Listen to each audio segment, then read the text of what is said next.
கொஞ்ச நேரத்துக்கு முன்னாடி வந்து கேப்டன்சிக்கான ஒரு டாஸ்க் வந்துட்டு நடந்துச்சு. அதுல வந்து நம்ம தீபக் வந்து பயங்கரமா வெற்றி பெற்றாரு அப்படிங்கறத சொன்னோம்.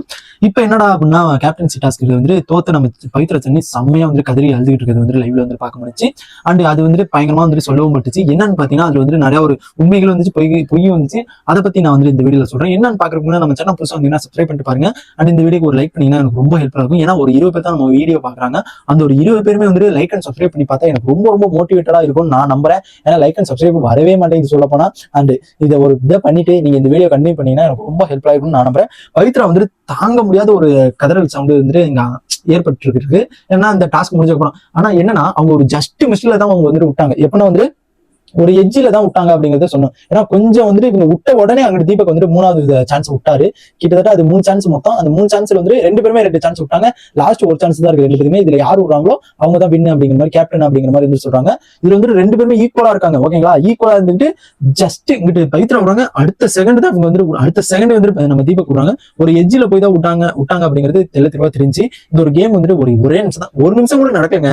சொல்ல போனா சத்தியமா சொல்றேன், ஒரு நிமிஷம் கூட நடக்கல. அது வந்து டக்குன்னு முடிச்சு ஒரு 30 செகண்டோ 40 செகண்டோ இடமா தான் இருந்துச்சு. டக்குன்னு அதை முடிச்சு விட்டாங்க. அண்ட் அதான் வந்து இந்த ஒரு டாஸ்க் வந்து நடந்துச்சு. அதுக்கப்புறம் வந்து முடிச்ச அப்புறம் பாத்ரூம் போயிட்டு ரொம்ப அழுகுறாங்க. நான் வந்து எனக்கு கொடுத்த வாய்ப்பு வந்து நான் மிஸ் பண்ணிட்டேன் அப்படிங்கிற மாதிரி ரொம்ப அழுதுட்டு இருக்காங்க. அழுதுட்டு அதுக்கப்புறம் வெளியில அங்க இருக்கும்போது கண்ணெல்லாம் கலங்கிருச்சு. அதுக்கப்புறம் வந்து நம்ம கேர்ள்ஸ் டீமை பொறுத்த வரைக்கும் யாருக்குமே வந்து தீபக் போயிட்டு ஹேண்ட் ஷேக் கொடுக்கல, கங்க்ராச்சுலேஷன் கொடுக்கல. எல்லாருமே வந்து நல்லா தீபக் வந்துட்டு சொல்லியிருந்தாங்க. நான் ஆல்ரெடி வீடியோ போட்டிருந்தேன், தீபக் தரமா வச்சு செய்ய போறாங்கடா அப்படிங்கிற மாதிரி இருந்து. அண்ட் அதே மாதிரி வந்து கேர்ள்ஸ் டீம் எதுவுமே கங்க்ராச்சுலேஷன்லாம் எதுவுமே கொடுக்கல. அண்ட் சாச்சனா மட்டும் போயிட்டு கொடுத்தாங்க. நீ மட்டும் தான் வந்து எனக்கு கங்க்ராச்சுலேஷன் சொல்ற அப்படிங்கிற மாதிரி வந்து சொல்றாங்க உங்க டீம்ல இருந்து அப்படிங்கிற மாதிரி வந்து சொன்னாங்க. பாத்ரூம்ல இருந்து அழுதுட்டு நம்ம வெளியில வந்தாங்க. இங்க இருந்து அழுதுகிட்டே போனாங்க. அழுதுட்டு பாத்ரூம்ல போயிட்டு ரொம்ப அழுதுட்டு அப்புறம் வெளியில வந்தாங்க. சாச்சனா பாத்துறாங்க. சாச்சனா பார்க்கவும் தர்ஷிகாவை போய் கூப்பிட்டு வராங்க. சாச்சனா பார்த்தோன்னா தர்ஷிகாவை கூப்பிட்டு வந்தா தர்ஷிகா இது மாதிரி வந்து பவித்ரா வந்து பாத்ரூம் வந்து அழுதுட்டு வராங்க அப்படிங்கிற மாதிரி வந்து சொல்றாங்க. அதுக்கப்புறம் வந்து இங்க வந்துட்டு சொல்றாங்க, என்ன சொல்றாங்கன்னா, இது வந்து நான் எனக்கு கிடைச்ச வாய்ப்பை நான் விட்டுட்டேன். எனக்கு வந்து வெளியில தெரியலன்ட்டு 7 வாரமா இருந்தேன். இந்த வாரம் தான் நான் வந்து கொஞ்சமாச்சு தெரிஞ்சிருக்கேன். 7 வாரமா நான் வெளியில தெரியாம இருந்திருக்கேன். இப்ப தெரிஞ்சுட்டு அந்த ஒரு வாய்ப்பு வந்து நான் மிஸ் பண்ணிட்டேன். அந்த ஒரு சான்ஸ் வந்து மிஸ் பண்ணிட்டேன். நான் ரொம்ப ரொம்ப ஆசையா இருந்தேன் இந்த ஒரு காரணத்துக்காண்டி நான் அந்த இதை வந்துட்டு விட்டேன். அதான் எனக்கு ரொம்ப ஒரு இதா கஷ்டமா இருக்கு அப்படிங்கிற மாதிரி வந்துட்டு சொல்றாங்க. அதுக்கப்புறம் வந்து நிறைய இது வந்துட்டு அந்த மாதிரி வந்துட்டு சொல்லியிருக்காங்க. இது வந்துட்டு நான் ரொம்ப நாளா வந்து வெயிட் பண்ணிட்டு இருக்கேன். ரொம்ப இதா நான் பண்ணிட்டு இருக்கேன். நான் உனக்கே தெரியும் நான் எவ்வளவுக்கு எவ்வளவு வந்துட்டு ஹார்ட் ஒர்க் போட்டேன். ஹார்ட் ஒர்க் போட்டு இந்த வாரம் தான் எனக்கு ரொம்ப பலன் கிடைச்சிருக்குது. அதுக்கு வந்துட்டு கிடைச்ச சான்ஸை நான் விட்டுட்டேன் அப்படிங்கிற மாதிரி வந்துட்டு ரொம்ப அழுதுகிட்டு இருந்தது வந்து பார்க்க முடிஞ்சு. அது வந்து தர்ஷிகா விடு, இது வந்து முதல் சான்ஸ் தான். இன்னும் நிறைய பேர் வந்து கேப்டன்சி கிடைக்கலன்னு நிறைய சான்ஸ் விட்டுருக்காங்க.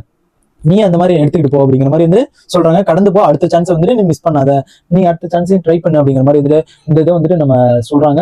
அதுக்கப்புறம் வந்துட்டு இதுல வந்து சைட்ல இருந்த நம்ம சாச்சனா என்ன சொல்றாங்கன்னு பாத்தீங்கன்னா, நான் உங்கள்ட்ட இருந்து தாங்க ஒரு மோட்டிவேட் எடுத்தேன், உங்கள்ட்ட இருந்து தான் ஒரு இன்ஸ்பிரேஷன் வந்துட்டு நான் எடுத்தேன் அப்படிங்கிற மாதிரி வந்துட்டு சொல்றாங்க. என்னோட இன்ஸ்பிரேஷன் பாத்தீங்கன்னா வந்துட்டு உங்கள்ட்ட தான் நான் பொறுமையா இருக்கிறத கத்துக்கிறேன், உங்கள்ட்ட தான் சாந்தமா எப்படி டீல் பண்ணோம், எந்தெந்த இடத்துல இது பண்ணோம் அப்படிங்கிறத கத்துக்கிட்டேன் அப்படிங்கிற மாதிரி வந்து ஒரு பொய்யான ஒரு பிட்டை போட்டுவிட்டு போயிட்டாங்க. போற பக்கம் ஒரு பிட்டு போட்டு விடுவாங்கல்ல, அது இதுதான். உங்கள்ட்ட தான் இன்ஸ்பிரேஷனா வந்துட்டு இருக்கிறேன், உங்களை பார்த்து தான் இன்ஸ்பிரேஷனா இருந்து உங்களை பார்த்துட்டு தான் பொறுமையா எப்படி பேசுறது அப்படிங்கறதெல்லாம் கத்துக்கிட்டேன் அப்படிங்கிற மாதிரி இது போற பக்கம் ஒண்ணு போட்டு விடுவாங்கன்னு சொல்லுவாங்கல்ல, அது இதுதான். கண்டிப்பா வந்துட்டு எனக்கு சொன்னோடனே அதான் தோணுச்சு. அதுக்கப்புறம் வந்துட்டு சரி ஓகே, நீ இதெல்லாம் எல்லாமே சொன்னோன்னே வந்துட்டு தர்ஷிகா சாச்சனா இதெல்லாம் சொன்னோன்னே சரி ஓகே நான் வந்துட்டு ஓகே ஆக்கிட்டேன் புடு அப்படிங்கிற மாதிரி வந்துட்டு போயிட்டு அதுக்கப்புறம் நார்மல் ஆயிட்டாங்க. அதுக்கப்புறம் ஒரு பஸ்ஸர் வருது. அது என்னன்னா நம்ம அந்த ஒர்ஸ்டுக்கான பாரபட்சமே பார்க்காம விமர்சனம் பண்ணணும்னு சொல்லியிருந்தாங்க. அந்த ஒரு இது வந்துட்டு வருது. பார்க்கலாம் அது என்னங்கிறத நான் அப்டேட் பண்றேன். அண்ட் இந்த மாதிரி பிக் பாஸ் அப்டேட்ஸ் தெரிஞ்சுக்க நம்ம சேனல் சப்ஸ்கிரைப் பண்ணி சப்போர்ட் பண்ணுங்க. டாடா பாய்.